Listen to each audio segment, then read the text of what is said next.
GTB अस्पताल में 152 नर्सें हड़ताल पर। नर्सों को अस्पताल प्रशासन ने दिखाया बाहर का रास्ता। कोरोना के समय नर्सों को किया गया था भर्ती।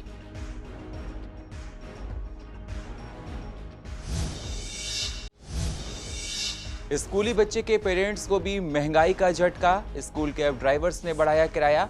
ड्राइवर्स ने 15 से 20% की बढ़ोतरी की।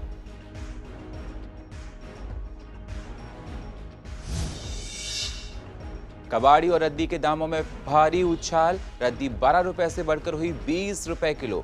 कबाड़ी वालों ने कहा पहली बार दामों में आया उछाल।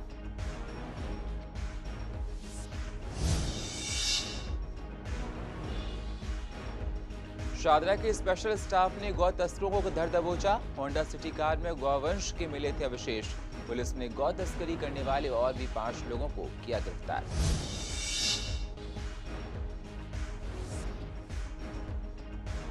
और कांति नगर में बना बुजुर्गों के लिए सरकारी निवास। 100 से ज्यादा बुजुर्गों के रहने का इंतजाम। केजरीवाल ने किया उद्घाटन। विधायक अनिल वाजपेयी ने किया विरोध।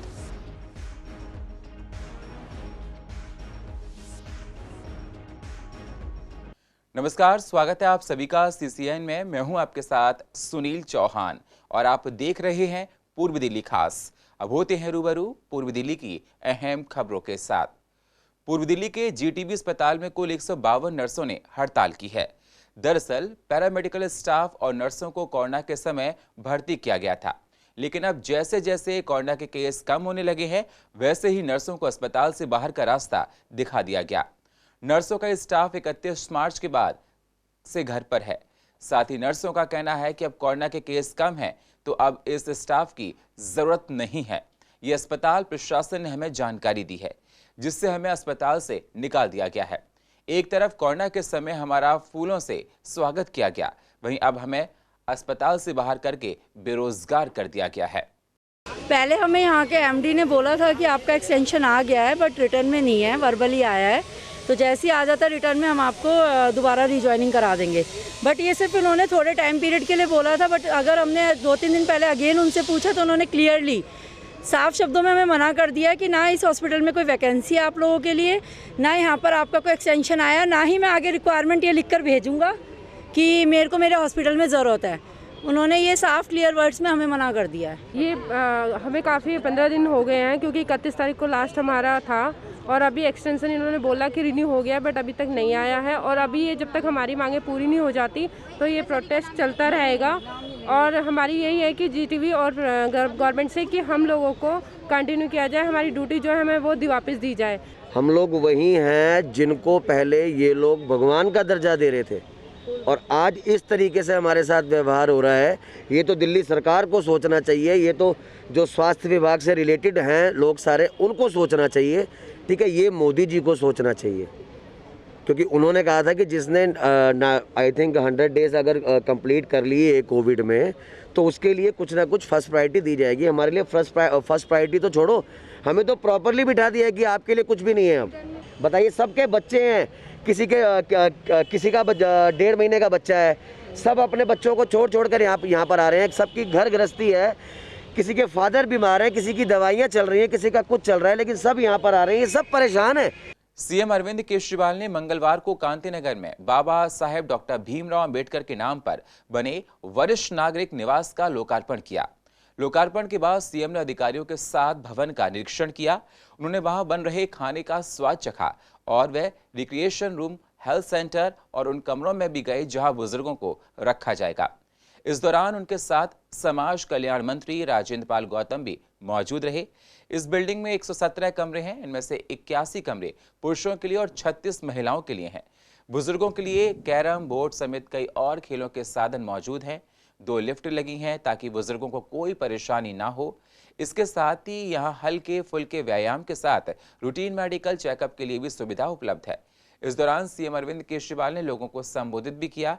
उन्होंने कहा कि बुजुर्गों के लिए शानदार निवास बनाया गया है, इससे हर चीज का ख्याल रखा जाएगा। हर कमरे में 2 या 3 बुजुर्ग रहेंगे। खेल, दवा, खाने पीने के साथ लाइब्रेरी की भी व्यवस्था की गई है। बुजुर्ग अपने घर में रहेंगे तो बहुत अच्छा रहता है, लेकिन जो मजबूरी से घर छोड़कर आएंगे उन्हें ये महसूस नहीं होना चाहिए कि किसी तरह की परेशानी हो रही है। दिल्ली में करीब 9 ऐसे निवास हम लोग बनाने जा रहे हैं। उन्होंने इस मौके पर अपनी सरकार के काम भी गिनाए हैं। उन्होंने दावा किया कि स्कूल अच्छे हो गए हैं, अस्पताल अच्छे हो गए हैं। उन्होंने बुजुर्गों को दिल्ली सरकार की मुफ्त तीर्थ यात्रा का लाभ उठाने का निमंत्रण किया। इस मौके पर इलाके के विधायक अनिल वाजपेयी को नहीं बुलाया गया, ना ही इन्विटेशन कार्ड में उनका नाम था। उनका कहना है कि इस बुजुर्ग निवास को बनवाने के लिए उन्होंने बहुत मेहनत की है और दिन रात एक कर दिया, लेकिन उद्घाटन करके केजरीवाल पहुंच गए। वैसे भी दिल्ली विधानसभा के नियमों के अनुसार इलाके के विधायक को बुलाना जरूरी होता है, लेकिन दिल्ली सरकार ना नियमों की परवाह करती है और ना ही परंपराओं की। जो आज डॉक्टर भीमराव अंबेडकर वरिष्ठ नागरिक निवास, बुजुर्गों के लिए जो निवास आज बनाया गया है, अभी अभी मैं घूम के आया, बहुत ही शानदार बना है, बहुत ही अच्छा बना है।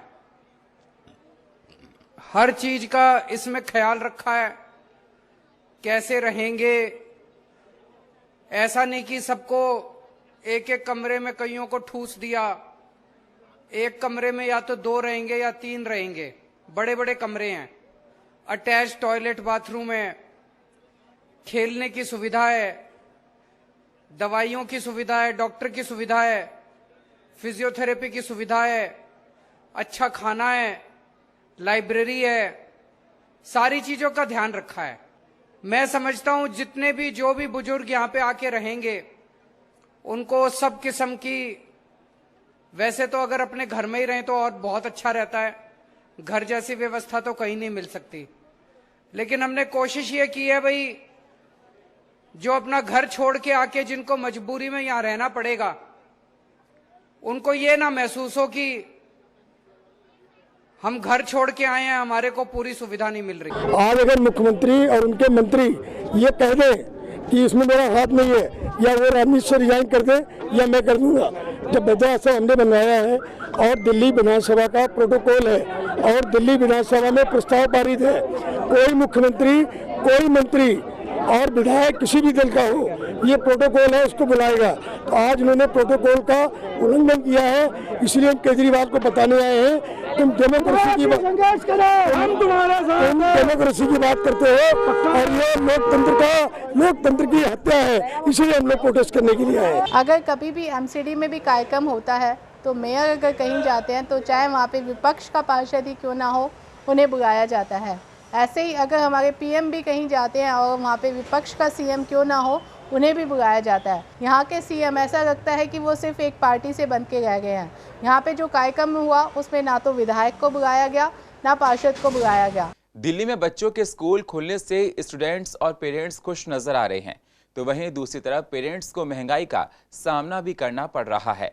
बढ़ती महंगाई का असर बच्चों की फीस, यूनिफॉर्म, बुक्स और अब ट्रांसपोर्ट पर भी नजर आ रहा है। कैब ड्राइवर्स ने किराए में 15 से 20% तक की बढ़ोतरी कर दी है, जिससे पेरेंट्स को काफी दिक्कतों का सामना करना पड़ रहा है। पेरेंट्स का कहना है कि कम दूरी के लिए भी काफी ज्यादा किराया मांगा जा रहा है, इसलिए कई पेरेंट्स अपने बच्चों को स्कूल छोड़ने और लेने आ रहे हैं, क्योंकि कैब ड्राइवर्स का किराया महंगा लगता है। आते हैं तो रेट बढ़ ही गया हर चीज़ का, तो आपको पता ही है, डीजल पेट्रोल का। बाकी जो नज़दीक है वो तो आता ही है।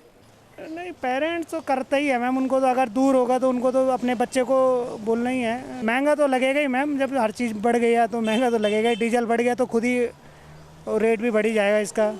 10-15% तो बढ़ ही गया मैम हर चीज़ का। पहले हम लड़की जाती थी खिचड़ीपुर तो 600 रुपये लेते थे, अभी तो 1200 रुपये कर दिया उन्होंने। हाँ, महंगा तो बिल्कुल पड़ता है, लेकिन हम लोगों ने पता भी नहीं किया कि जस्ट अपना बगल में पड़ता है। वो तो एक मुद्दा रहता ही है ना प्राइवेट स्कूलों में, एक ट्रांसपोर्ट का। आप लोग खुद ही गौर करते होंगे कि लोग स्कूल का ट्रांसपोर्ट छोड़ के एक बार को अदर, ये देखिए रिक्शा खड़ा है यहाँ पे, तो कुछ कमी होगी उसमें तभी ना यहाँ पे रिक्शा खड़ा है। इसके अलावा सब प्राइवेट गाड़ी खड़ी है। अ बिट कॉस्टली, और ऐसे हम लोग फ्री है तो ड्रॉप एंड पिकअप कर लेते हैं। हाँ, ज़्यादा तो है वैसे, पर अभी हमने बस वैसा सोची नहीं है, सोचेंगे आगे। अगर थोड़ा सही हो गया रेट तो हम लगा ही लेंगे फिर। पिछले कुछ समय से जनता महंगाई का झटका झेल रही है। पेट्रोल, डीजल, सीएनजी, रसोई गैस, कॉमर्शियल सिलेंडर हो, सभी में भारी इजाफा देखने को मिला है। अब ऐसे में घरों में पड़ा कबाड़ा और रद्दी के दामों में भी भारी उछाल देखने को मिला है। जब कबाड़ी वाले को घर में रखा कबाड़ और रद्दी बेचते हैं तो उसके बदले में हमें रुपए मिल जाते हैं, कुछ समय पहले तक रद्दी 12 से 15 रुपए किलो बिक रही थी। अब उसकी कीमत 20 रुपए के करीब तक पहुंच चुकी है। जो गत्ता पहले 14 रुपए किलो बिक रहा था, अब उसकी कीमत 28 रुपए किलो पहुंच चुकी है, जिससे कि ग्राहक और दुकानदार दोनों को काफी फायदा हुआ है। हमारी संवाददाता ने कबाड़ी वालों से बात की तो उनका कहना था कि पहली बार दामों में उछाल देखा है। इससे पहले कभी भी कबाड़ के रेट इतने ज्यादा नहीं बढ़े हैं। फायदा तो है, लेकिन माल मिलेगा तब फायदा ना। मैं माल ही नहीं मिल रहा तो फायदा कहाँ से होगा। काम नहीं चल रहा। देख रहे आप, खाली बैठे हो, देख लो पूरी दुकान खाली। पहले 35 रुपए किलो था, अब 38 रुपए किलो है। रेट बढ़ा हुआ है, लेकिन क्या जब माल ही नहीं है तो फिर बाजार का रेट बढ़ने कोई फायदा नहीं है ना जी। ग्राहक से तो पेपर वगैरह, ग्राहक से पहले हम लेते 20 रुपए किलो, 18 रुपए किलो, अब 22-23 रुपए जा रहा है, लेकिन माल ही नहीं है बाजार में। अखबार नहीं लिया, सोसाइटी वालों ने पढ़ने बंद कर दिया, ऑनलाइन सारा काम हो रहा है। लोहे वगैरह का 30-32 रुपए था, जो अब 38 रुपए चल रहा है, लेकिन रेट बढ़े, माल ही नहीं है, कोई काम ही नहीं है। रेट बढ़े थे, अब घट गए रेट। मार्केट के ऐसे चले 25 साढ़े 25 रुपये जा रहा है। पहले बढ़ गया था 30 रुपये तक होगा। तो ये पता नहीं क्या वजह हुई, या गर्मी की वजह से लेबर चली गई है गेहूँ काटने या वैसे।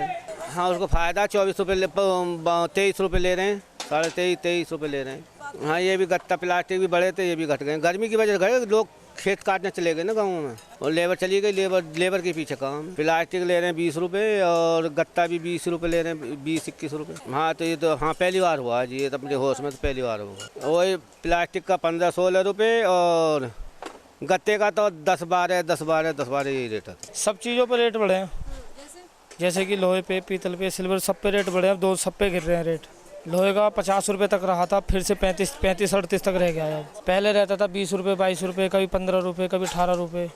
इस बार पहली बार ऐसा हुआ जो इतने रेट बढ़े हैं। इसमें ना तो ज़्यादा फ़ायदा है, नहीं नुकसान है इसमें ज़्यादा। मतलब उतना ही था जितना पहले था, इतना ही है। रेट ग्राहकों से ले रहे हैं, 40 रुपये तक लिया था, अब ले रहे हैं 35 रुपये। ग्राहक को भी फ़ायदा है, थोड़ा बहुत हमें भी है, मगर इतना नहीं है जितना पहले था। रेट बढ़ रहे हैं, लेकिन माल ही नहीं मिल रहा। सोसाइटियों में खाली चले जाते। अखबार पर रेट बढ़ गए, लोहे पर रेट बढ़ गए, तावा पीतल पर बढ़ गए, सब चीज़ों पर रेट बढ़े हुए, लेकिन माल नहीं मिल रहा बाजार में। पूर्व दिल्ली के शाहदरा के स्पेशल स्टाफ ने गौ तस्करों को गिरफ्तार किया है। बदमाश एक होंडा सिटी कार में गौवंश के अवशेष लेकर जा रहे थे, जिनको पकड़ लिया गया। एडिशनल डीसीपी निशांत गुप्ता ने बताया कि इस मामले में 5 लोगों की गिरफ्तारी हो चुकी है। डीसीपी ने आगे बताया कि गौ तस्करों का पीछा किया गया था। उसी दौरान इन बदमाशों ने पुलिस के ऊपर गोली चलाई और चाकू भी मारा था, लेकिन इनको अब पकड़ा जा चुका है।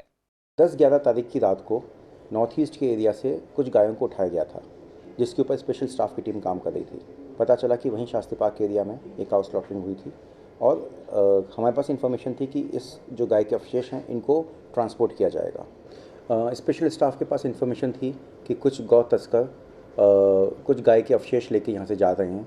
उसके ऊपर इनका पीछा किया गया और इनका पीछा करके इनको रोका गया।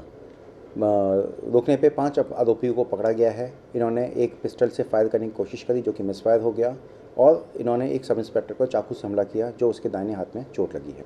ये सब अमरोहा और यूपी साइड के हैं, 2 अमरोहा साइड के हैं। इनके ऊपर प्रीवियस इन्वॉल्वमेंट भी है, और ये लोग उसी साइड लेके जा रहे थे। देश भर में 18 साल से ज्यादा के लोगों को बूस्टर डोज लगनी शुरू हो चुकी है। ये बूस्टर डोज प्राइवेट अस्पताल में ही लगाई जा रही है। ऐसे में अस्पतालों में बूस्टर डोज लगवाने के लिए कम ही लोग पहुंच रहे हैं। जब हमने पूर्व दिल्ली के एक्सपर्ट से बात की तो उनका कहना था कि अस्पताल में बूस्टर डोज लगनी शुरू हो चुकी है। हालांकि शुरू में रुझान थोड़े कम आ रहे हैं वैक्सीन लगवाने के लिए। 18 साल से ज़्यादा लोगों की भीड़ अभी थोड़ी कम है, लेकिन डॉक्टर्स ने आशंका जताई है कि आने वाले समय में भीड़ बढ़ सकती है। प्राइवेट अस्पतालों में वैक्सीन चार्ज 350 रुपये है और वैक्सीन लगाने के 150 रुपये चार्ज लिया जा रहा है।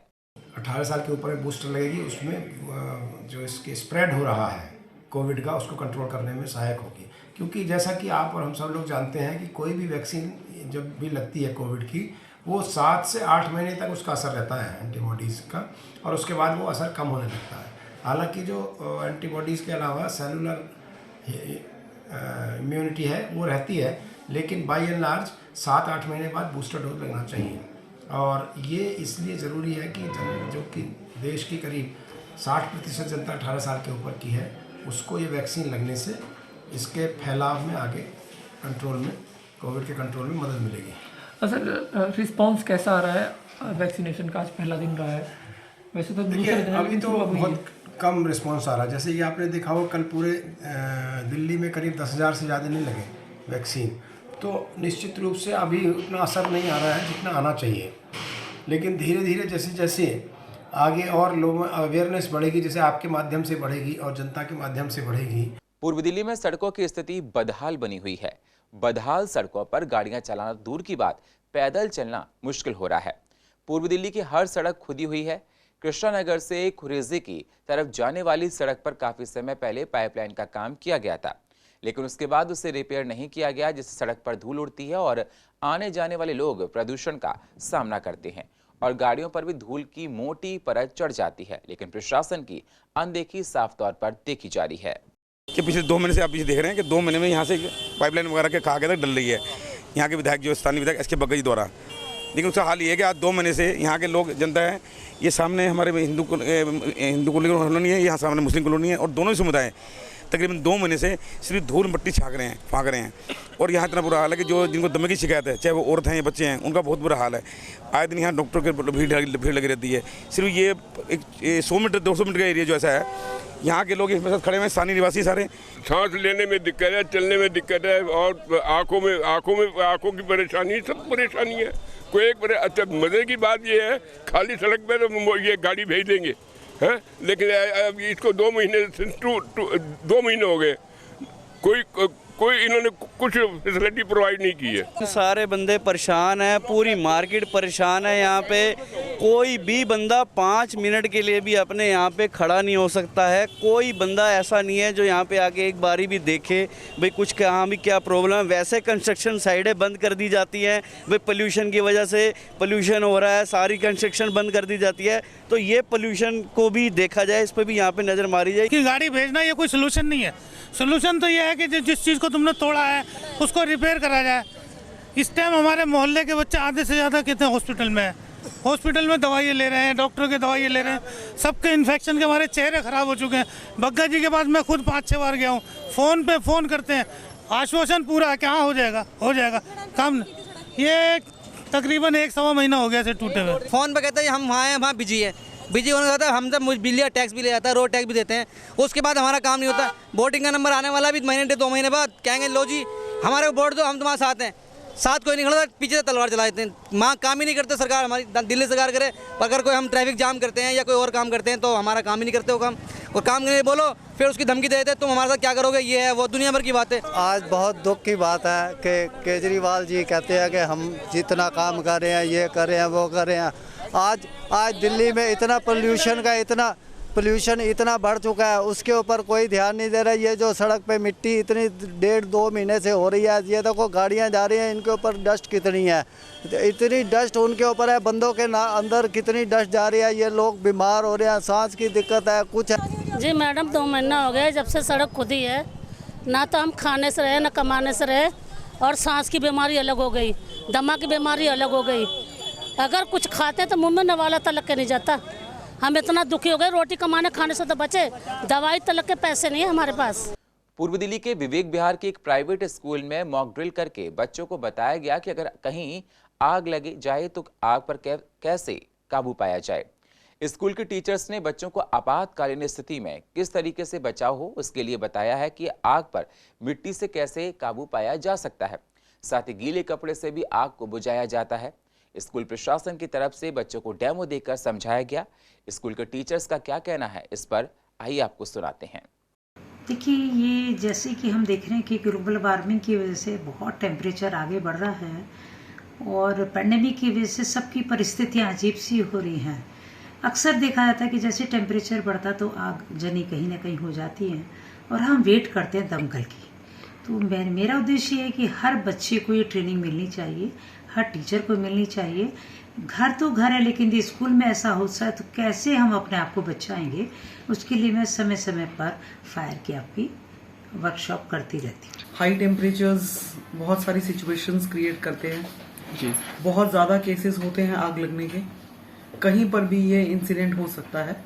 तो बच्चों को इससे अवगत कराने के लिए इस तरह की मॉक ड्रिल्स हमारे स्कूल में लगातार होती ही रहती हैं। इस टाइम पे भी बच्चों को, जो सीनियर सेकेंडरी है हमारी विंग, उन बच्चों को ये मॉक ड्रिल दिखाई गई थी। और दे वर वेरी एक्साइटेड, और उन्होंने बहुत अच्छे से समझा कि अगर कहीं पर ऐसा कोई केस हो जाता है तो हमें उसे कैसे हैंडल करना है। इस बार बैसाखी का त्योहार 14 अप्रैल को मनाया जाएगा। इस त्योहार का सिख धर्म में काफी महत्व होता है।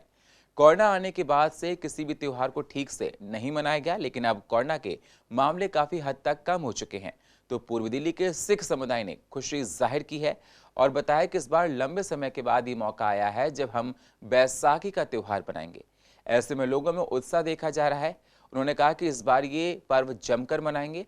बैसाखी की तैयारियां जोरों शोरों से चल रही हैं। कोविड में तो हम बैसाखी मना नहीं सके, तो बैसाखी गुरु गोबिंद सिंह महाराज ने बैसाखी पे मिस खालसा पंथ की स्थापना की थी। उन्होंने सब सिखों को अमृत छका के उन्होंने खालसा पंथ की स्थापना करी थी।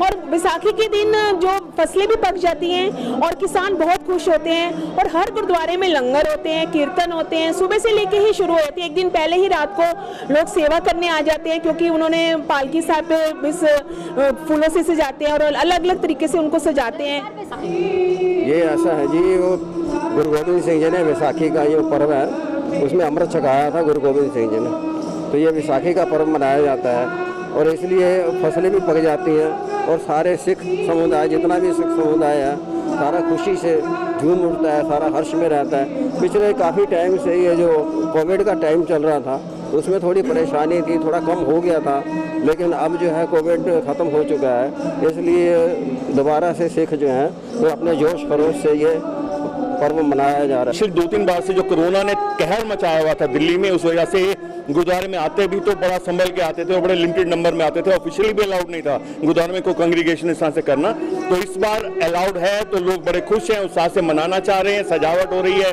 और पूर्व दिल्ली की अधिक जानकारी के लिए आप YouTube पर जाकर CCN लाइव को सब्सक्राइब करें और फ्रेश अपडेट लेते रहें। और फिलहाल पूर्व दिल्ली खास में इतना ही। बाकी खबरों के लिए आप बने रहिए CCN के साथ। तब तक के लिए नमस्कार।